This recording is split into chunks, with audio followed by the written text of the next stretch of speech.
चलो, आज हम डिस्टिलेशन प्रोसेस के बारे में डिस्कस करने वाले हैं। ये डिस्टिलेशन प्रोसेस क्या है? देखो, यहाँ पे हमें दो मिसिबल जो लिक्विड होते हैं, दो मिसिबल लिक्विड को हमें करना है सेपरेट। यहाँ पे मिक्सचर है। मिक्सचर किसका है? एक एसीटोन लिया है और दूसरा वाटर लिया है। मिक्सचर कहाँ है? मिक्सचर जो होता है उसमें हम फिजिकल मेथड से सेपरेट कर सकते हैं। जो डिफरेंट सेपरेशन टेक्निक होते हैं, है ना, इवापोरेशन हो गया, एम्पिंग मेथड हो गया, फिल्ट्रेशन हुआ, इस तरह से हम मिक्स होने के जो सब्सटेंसेस होते हैं, कंपाउंड होते हैं, हमसे क्या करेंगे, जो भी मैटर होते हैं उसे हम सेपरेट कर सकते हैं। तो यहाँ पे दो मिसिबल लिक्विड है, एसीटोन भी लिक्विड है और वाटर भी लिक्विड है।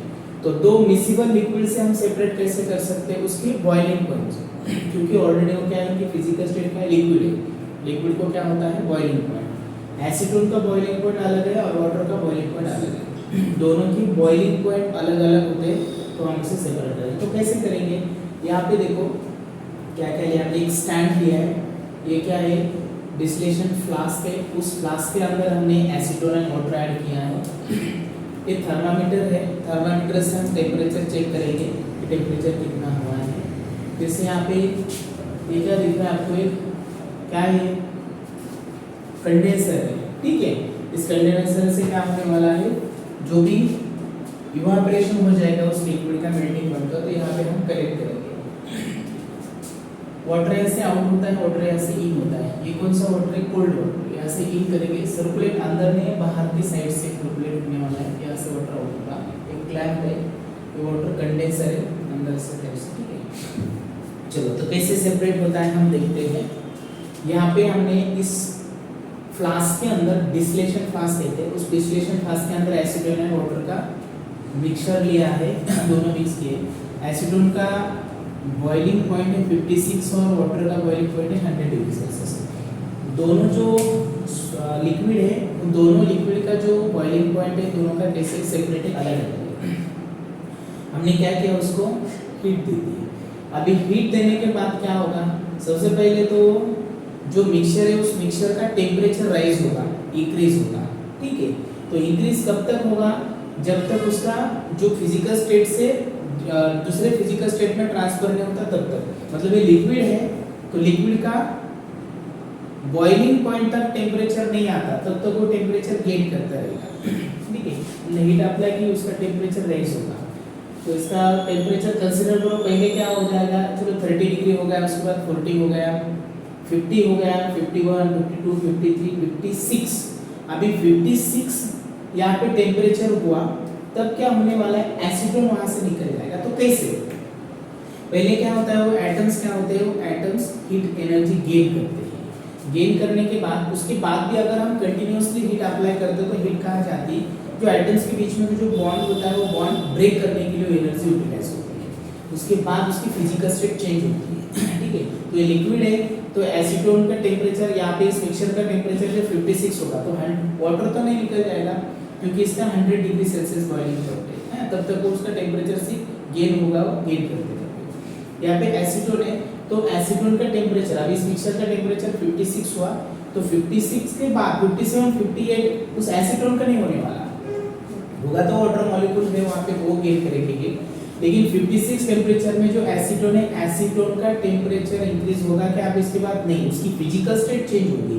तो ये क्या है? लिक्विड है, तो उसके बाद वो हो जाएगा बॉइल। तो बॉइल होने के बाद वाटर वेपर जैसे फॉर्म होते हैं, मतलब गैसेस फॉर्म होता है, तो एसीटोन के क्या हो जाएगा? फिर मेल्टिंग पॉइंट, मेल्ट होने के बाद, सॉरी बॉइलिंग पॉइंट के बाद क्या हो जाएगा? यहाँ पे ऐसे इस कंडेंसर से कलेक्ट हो जाएगा। तो वेपर के फॉर्म में है यहाँ पे, ठीक है, हम उसे कलेक्ट करना है। तो कलेक्ट कैसे करेंगे? उसको कंडेंसर, बाहर से दिख रहा है वाटर कंडेंसर, उसके वाटर सर्कुलेट करेंगे। ये रहता है कोल्ड वाटर। यहाँ पे कोल्ड वाटर हमने क्यों यूज किया है? कोल्ड वाटर यूज किया है, देखो होता क्या है, कंसेप्ट आपको मालूम होनी चाहिए। अगर कोई चीज को हम हीट अप्लाई करते हैं, मान लो कि कंसीडर करो एक सॉलिड है, सॉलिड को जब हम हीट देते हैं तो वो होता है एक्सपांड, बराबर, एक्सपांड होता है।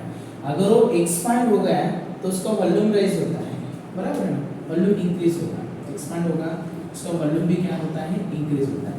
और उसकी जो डेंसिटी होती है, वो डेंसिटी क्या होती है, लो, कम होती है, लो। पहले क्या किया हमने, उसको हीट दिया, हीट देने के बाद वॉल्यूम बढ़ता है, उसकी डेंसिटी लो होती है, बराबर है। डेंसिटी अगर कम हो गई तो कहाँ जाएगा, ऊपर जाएगा, बराबर है। जिसकी डेंसिटी हाई होती है वो नीचे, जिसकी डेंसिटी लो है वो ऊपर, तो यहाँ पे आ जाएगा वो गैस। तो यहाँ आने के बाद होता क्या है कि वाटर सर्कुलेट हम क्यों कर रहे हैं, कोल्ड वाटर, इससे क्या होगा कि जो गैसेस फॉर्म में है तो उसको क्या हो जाएगा, लिक्विड, मतलब टेम्परेचर कम होगा। टेम्परेचर अगर कम हो गया, उसकी जो हीट है हम अगर कम कर दें तो वो हो जाएगा कॉन्ट्रैक्ट, बराबर है, कॉन्ट्रैक्ट हो जाएगा, कॉन्ट्रैक्ट होगा ना, ठीक है। तो उसके बाद मुझे बताओ जो वॉल्यूम है, वॉल्यूम क्या होगा बेटा, वॉल्यूम हो जाएगा कम, मतलब लेस हो जाएगा, और उसकी जो डेंसिटी होती है वो डेंसिटी इंक्रीज होगी, डेंसिटी इंक्रीज होगी तो ड्रॉपलेट्स में उसका कन्वर्जन होगा। पहले गैस है, गैस में कन्वर्जन हुआ, उसको वाटर से सर्कुलेट करने के बाद वो क्या हो जाएगा, ऐसे एटम्स थोड़े से क्लोजली पैक आ जाएंगे, नजदीक आ जाएंगे, उसमें कुछ स्पेस यहाँ पे थोड़ा सा कम हो जाएगा, और उसके बाद वो ड्रॉपलेट्स कन्वर्ट होकर यहाँ पे एसीटोन मिला है।